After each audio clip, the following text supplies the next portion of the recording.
Okay, well. It's always like a high state of uncertainty, which is great, and especially in this class, it is wonderful to use that. So thank you for being present in the quantum body class, quantum body seminar, as I called it. And today we're actually at the end of our series, Quantum Body, the 8th class in a couple of months. And this time the theme is the 4th dimension. And so Joel wrote a lot about it. He said it is the Christ dimension, and so there are all kinds of references to it.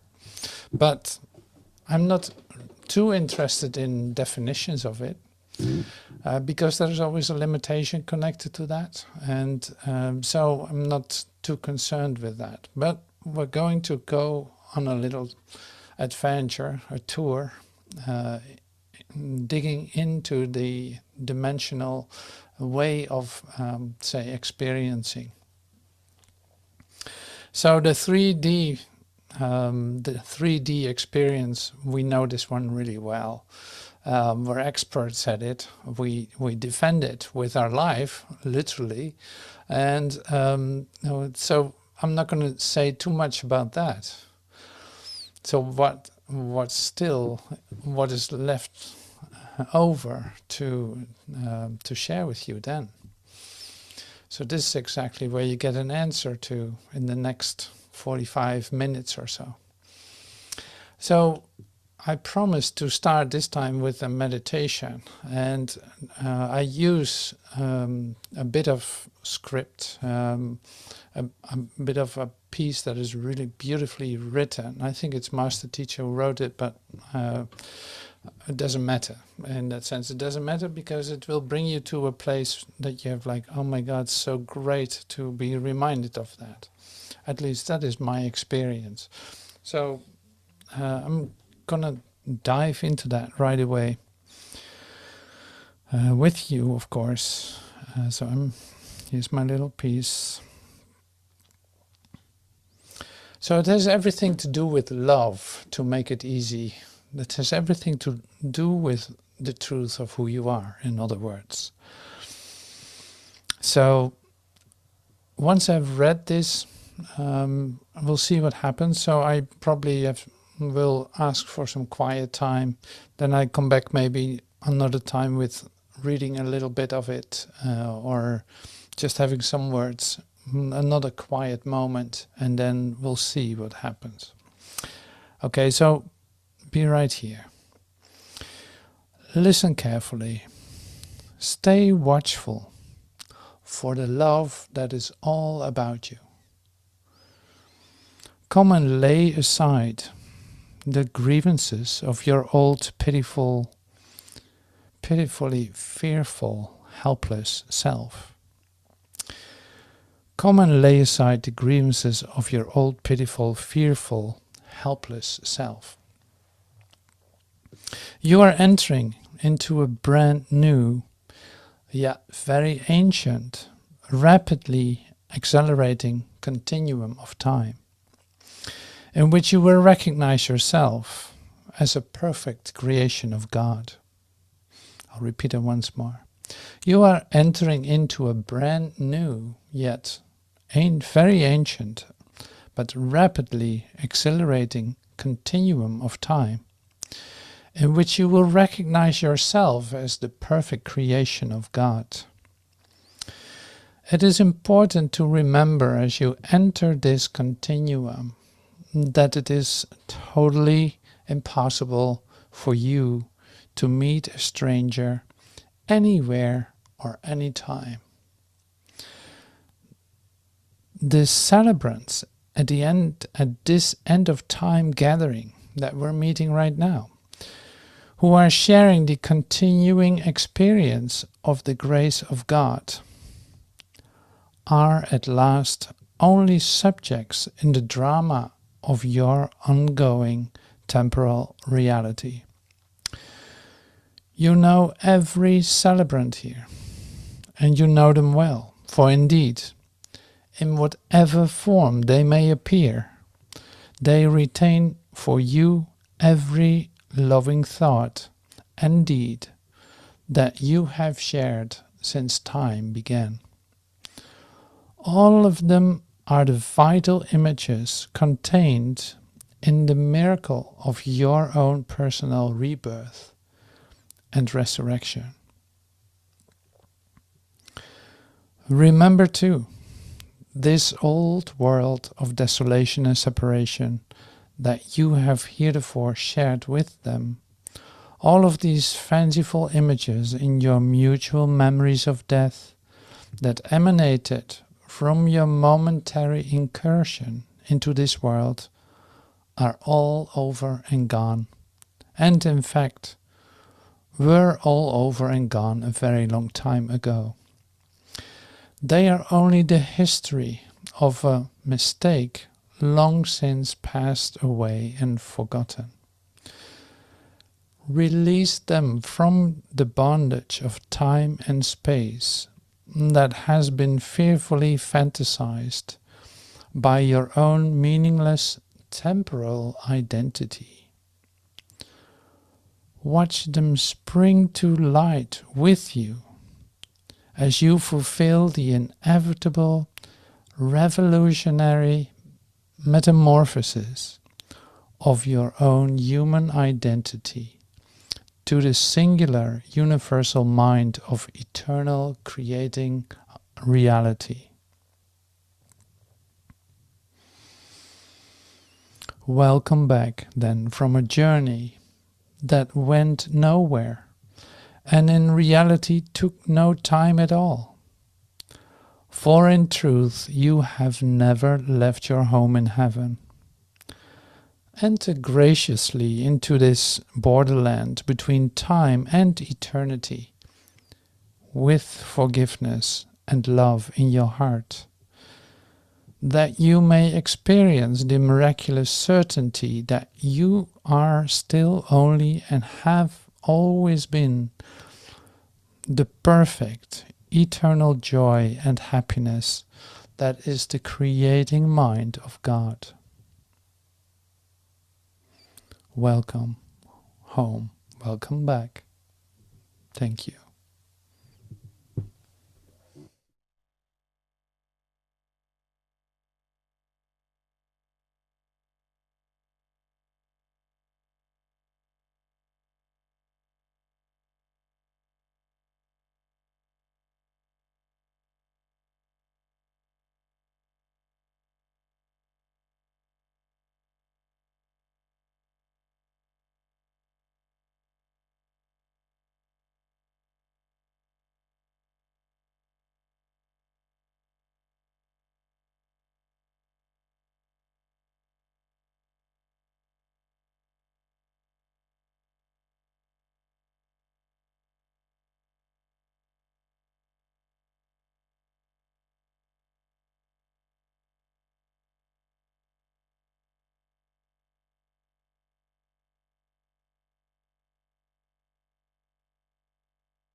So when you let go of thoughts, emotions, just letting them pass through, when you start to deeply relax and say breathe quietly, deeply into your belly, and release whatever you can. So you in fact create space in your mind for a new experience of yourself.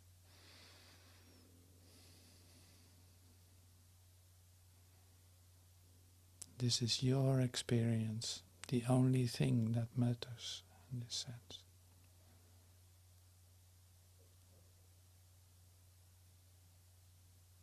It's impossible to meet a stranger. Love is all around because it is what you are.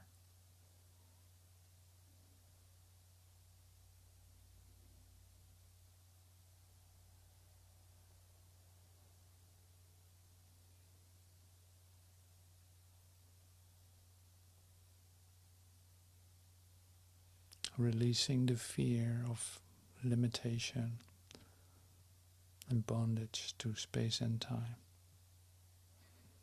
Allowing yourself to enter into a new continuum of love.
All right, thank you.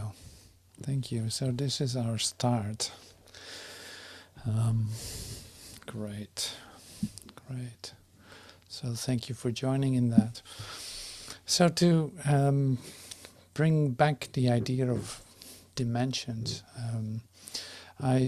we used yesterday in the meditation prayer that is connected to the fourth dimension that Joel was giving us. And he uses it, say, the illumined state or the Christ dimension.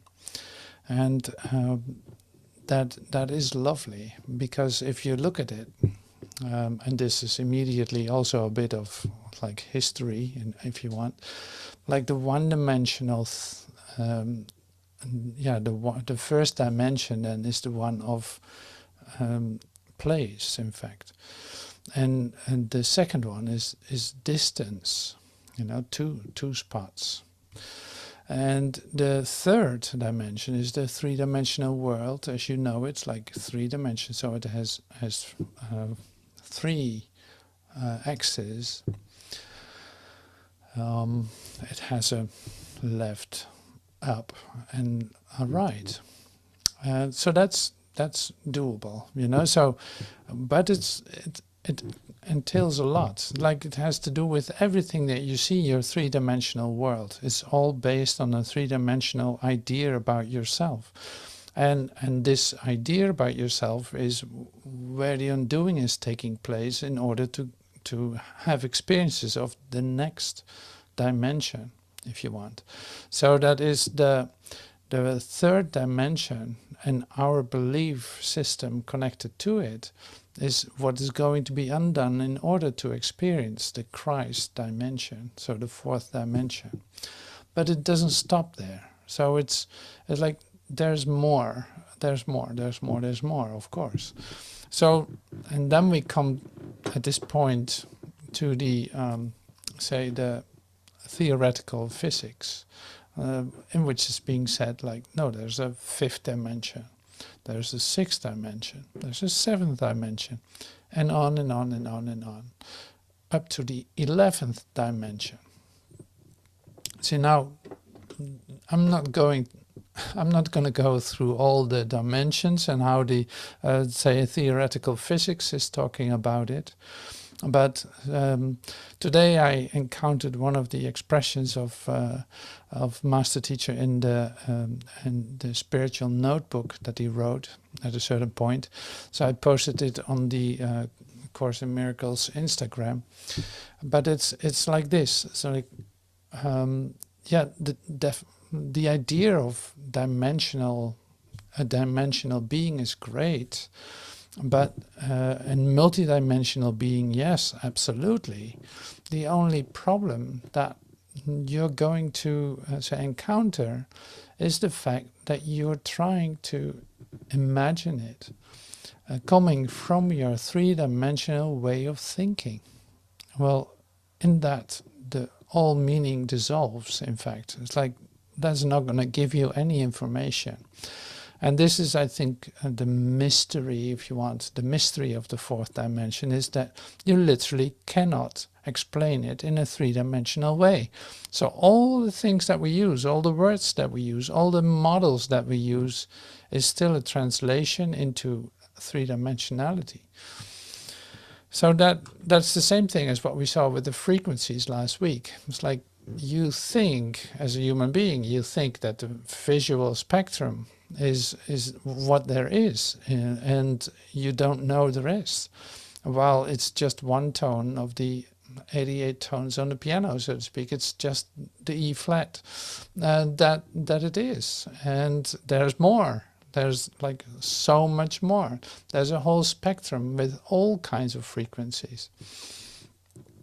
And not to give that any 3-dimensional reality. And that's the same with dimensions. It's like, well, we can have great stories and beautiful movies and all kinds of instruction films on YouTube. And I saw a couple of them.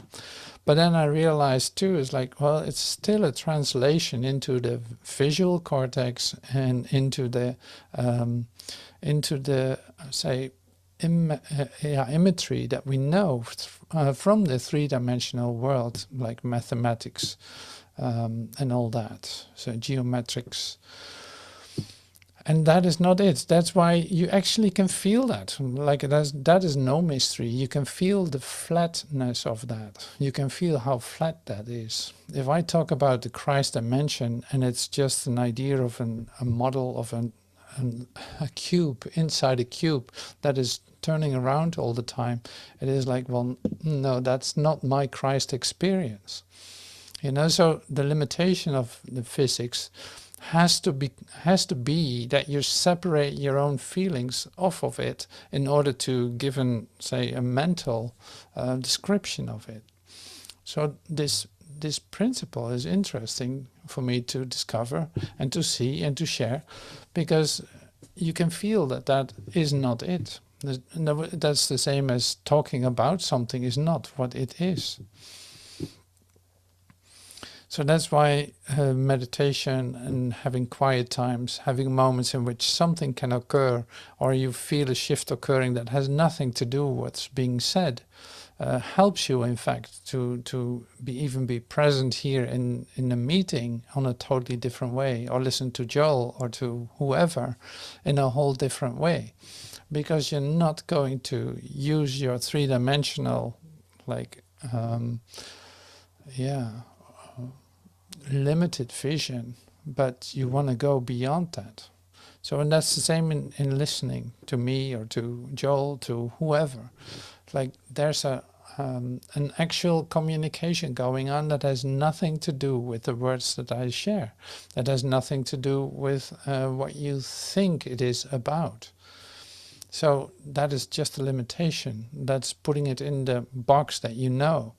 And what you keep safe for yourself in order not to release all that.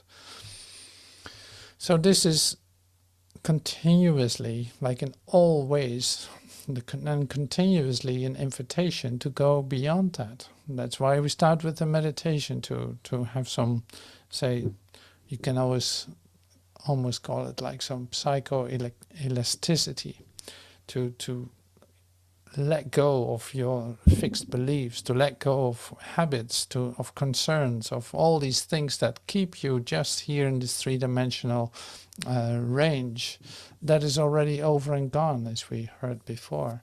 Like that's already gone, that's over.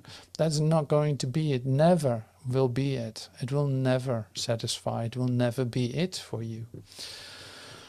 And so quantum body, I think it's great to the quantum sounds at least abstract. That is already helpful. I could call this class something like unspeakable too, and that would come closer to it, what it really represents, than being so specific. In fact, if you know what I mean.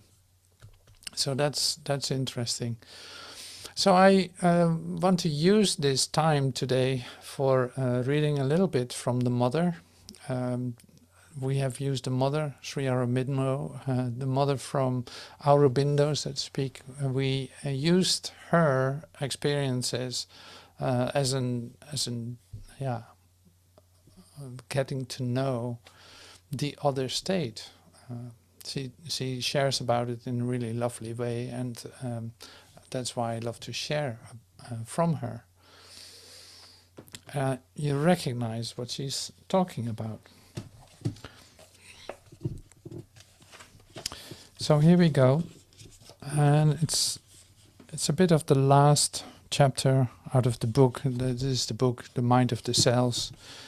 It's a book, it has been around for some time.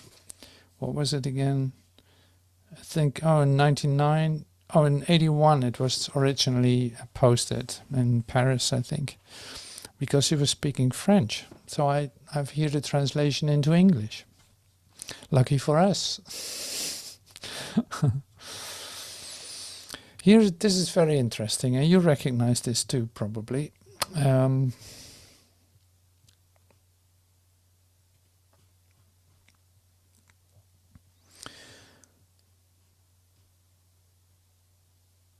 It's as if the two extremes, and then here's the description, a marvelous state and a general decomposition, were there, intermingled. Just everything is becoming disorganized. People, one counted, one giveaway. A general dishonesty seemed to be spreading. At the same time, for a fleeting second, a marvelous, unimaginable state, like the exact opposite. As if that's what is trying to take the place, but the rest defends itself fiercely. So all the circumstances are like that. Everyone is like that. From the government to the people here. Then this marvelous state, it comes into my body for a few minutes and then goes away. There. That's what I live at night and during the day ceaselessly. 3 minutes of splendor for 12 hours of misery. That is the extent to which the world is not what it should be, is becoming very acute. That is the extent to which the world is not what it should be, is becoming very acute. Usually one says there's a mixture of good and bad things, but all that is childishness. The good things are worth no more than the bad. It's not that. The divine is something else. So in this short moment of sharing from her, she gives way to two ways of experiencing yourself. So one is the flat, three-dimensional expression of you being in your daily life. And then the other state, as she talks about, is then the moments that you're lifted out of this, coming into the realization, or coming into light and love for a moment. And then falling back into the misery, or as he calls it, like the different quality. So, and this is great. So it's not like I'm in a good state or I'm in a bad state. No, it's like one feels as the real state and the other seems like futile and senseless and meaningless. And then you have a moment that you're being lifted out of that again. So going into the other dimension, if you want. And so this is part of our journey here, as you know. It's like you meditate, you take moments of quiet to open yourself up for a different experience of yourself. Not that you can consciously control that, but you can become open and willing to have a different experience of yourself.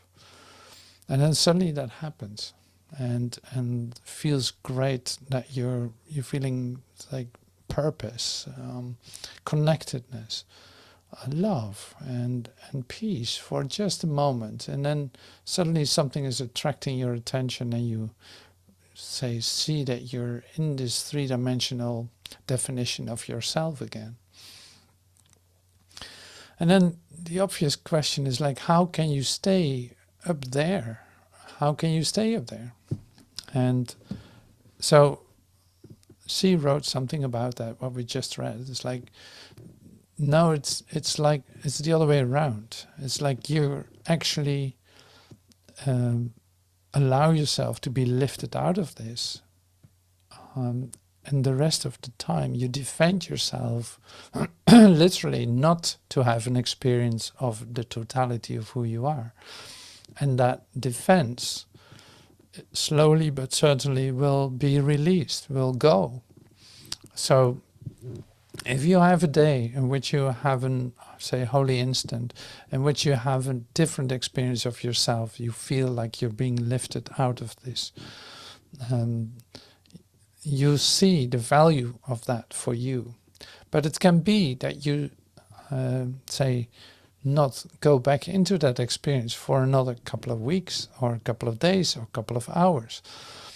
That really depends on your willingness and your defense against the truth. So we're on the spiritual path, obviously. We're training ourselves to do this. Sure, absolutely. So the only obstacle is then, in fact, you. Is your three-dimensional experience of yourself. It is deeply ingrained into your physicality. It is, however that is for you too. You will have your own experiences with it like you have. And you have had them lifetimes. So the undoing of that is taking place. So the release of the defenses, stir up some serious defense, and you have to take time for yourself to allow this to occur, and be willing and be open. Training that to be willing to have something else occur. So that's something you can train, as you know. And so it's great that the mother is sharing that too. It's like so recognizable. So what we're presenting here is not like, okay, so how can we go forever into the fourth dimension? Because that is the same as asking something of yourself that is too much and not realistic to ask of yourself. You know what I mean? It's like, yeah, that's not going to work. So the only thing that increases then is probably your defense and your attack against it, instead of your openness and willingness to slide into it.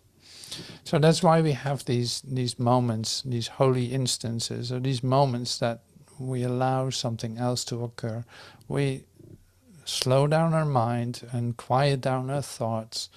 We allow everything to come up, but we're not doing anything with it. And seeing that there's a possibility for a different experience of ourselves, just starting this feeling that, oh my God, yes, indeed, love is everywhere. It's all around. I can't believe it. I missed it. I totally missed it because I was so busy defending myself or wanting something, desiring something, or already knowing something.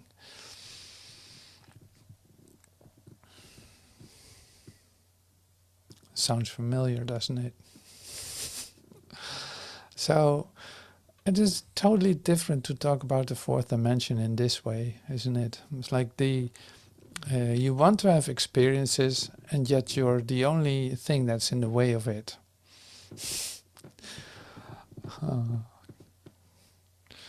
Yeah, so you have to laugh about that too. It's like it's a joke, really. It's a joke. It's okay. It's okay. You forgive yourself. That's where the power will be. You know, that's where your progress will be made. You forgive yourself for that, what you're doing, for resisting truth. How crazy is that? But you accept that. That's okay. I'm taking time. Like, there's no time in eternity. There's no time in the fourth dimension. So luckily, you're never too late. So I can see that in my own, say, process, being gentle with myself, having people remind me to be gentle with myself, not to push, not to force, not to thinking that I have to be in a different place than I find myself. So in a state of coming into a state of acceptance is going to be, it's like, at least for me, it is very helpful.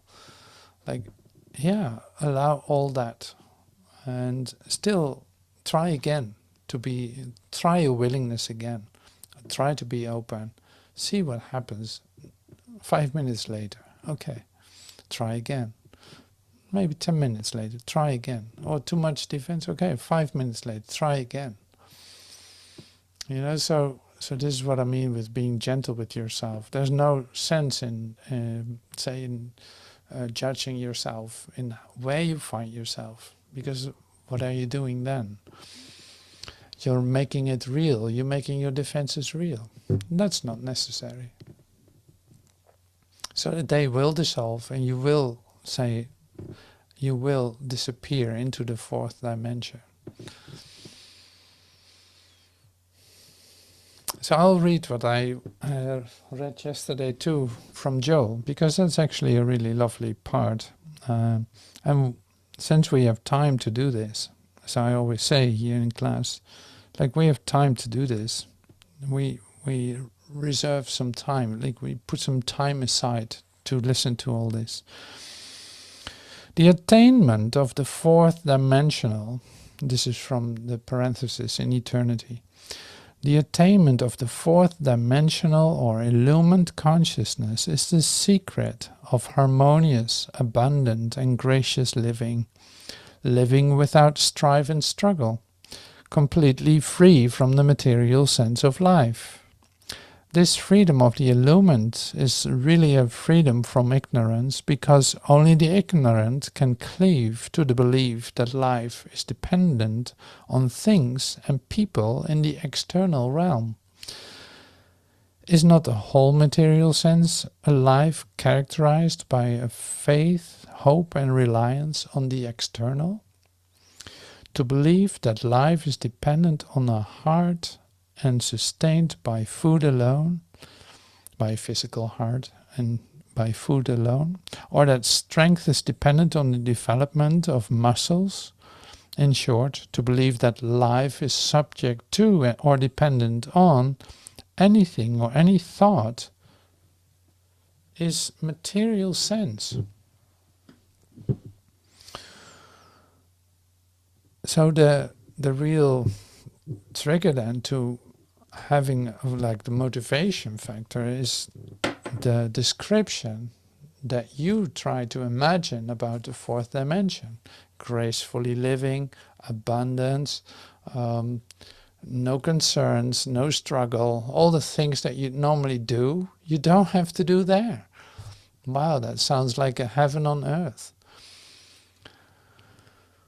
So it is a motivation to get into it, or get into the direction of it.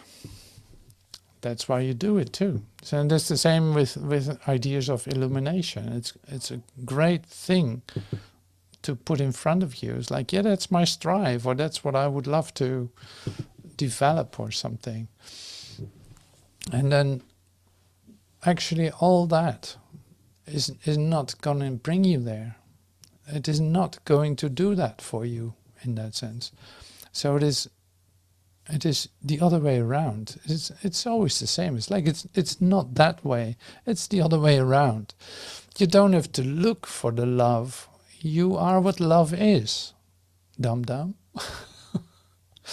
You are what love is. So you don't have to look for it. And it's the same with this. It's like everything here is your abundance. It is present here. Not in the definition that you give it. That was the only abstraction, your definition of it. Connectedness is right here. What you've been doing so far is denying it. Otherwise you would enjoy it. It would just be there for you. Struggle and strive. To accomplish what? And especially when? When are you going to accomplish something that is not accomplished right now? What thing do you think to achieve in the future that is not already given now?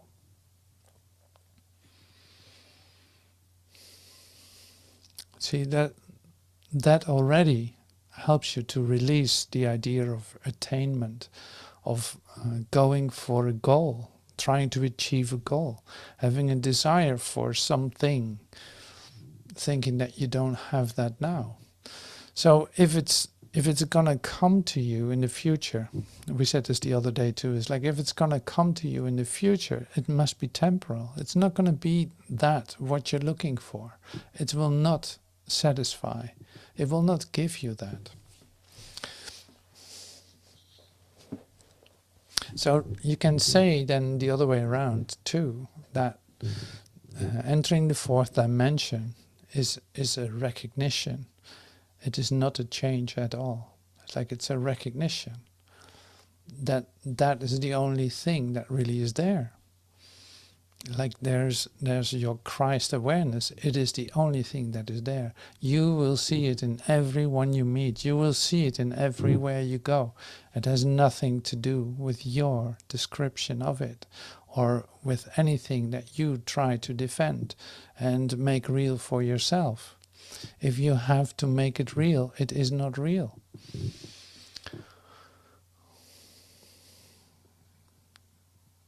So yeah, I know it's a repetition. Of course it is. Of course it is. I'm actually saying the same thing over and over again from different angles, sure, but it's still the same story. It's like it is realized now, or it's never going to be realized. You know, so that's an intention that you can actually not bear as a human being, because you immediately will have an idea about that you failed, that you missed it, that it's for everyone but not for you. And all this victimization that you're used to, that fits into the three-dimensional thinking as you know it. Or that you must have been separated by God. He must have thrown you out of heaven because you apparently are not in it now. So you probably never return. And in the true sense, that is true. So there's no way out for you here. There's no way out. There's no way out of the three dimension as you see it. Now you're locked into the bondage of space and time. You're completely locked in. There's not a thought that can help you out of it.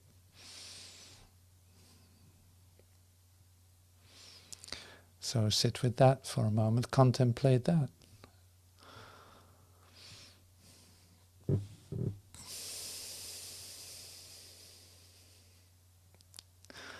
See, this is in fact your black hole where you enter into. There's no way out. There's no way you're going to get this. Absolutely not. If you don't get it now, forget it. It will never happen.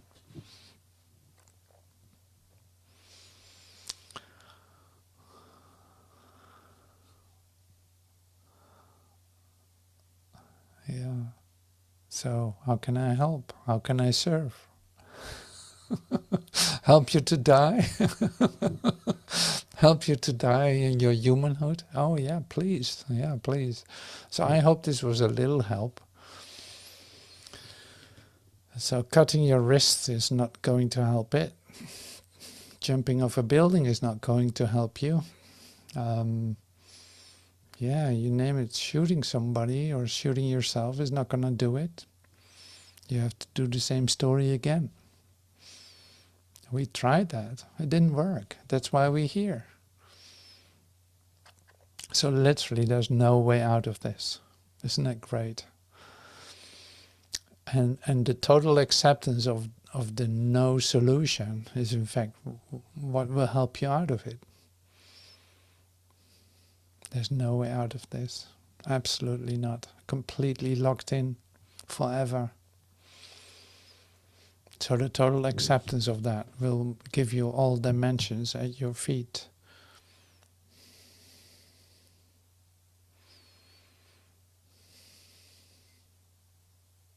Well, that's different. That's different than I expected too. Like, well, I could have like made such a nice talk out of this, but that's not what's happening. So, yeah, now what? Now what you're gonna do?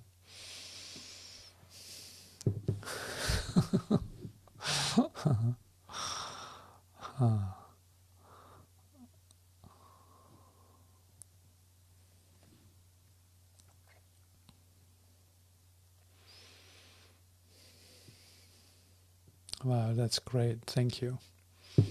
Thank you. So thank you for letting me say that to you. That's really great. And so in that, see, that's where the story ends in that sense. The story ends there. There's no solution to this. So that is your portal to the fourth dimension, really. Yeah, absolutely.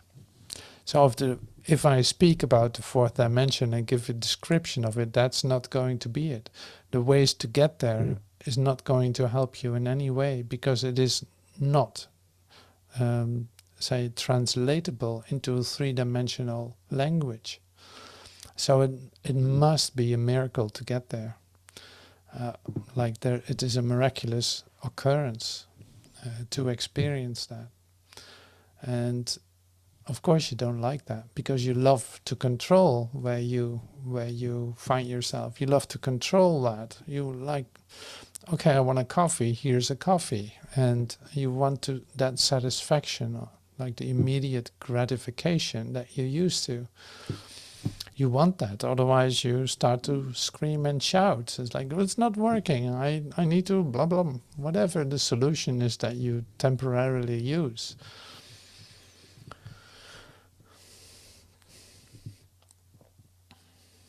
So here there's no solution and you will have to accept it. It will not gratify immediately, but your patience is going to do the work, the miracle. Your infinite patience will bring an immediate result to that.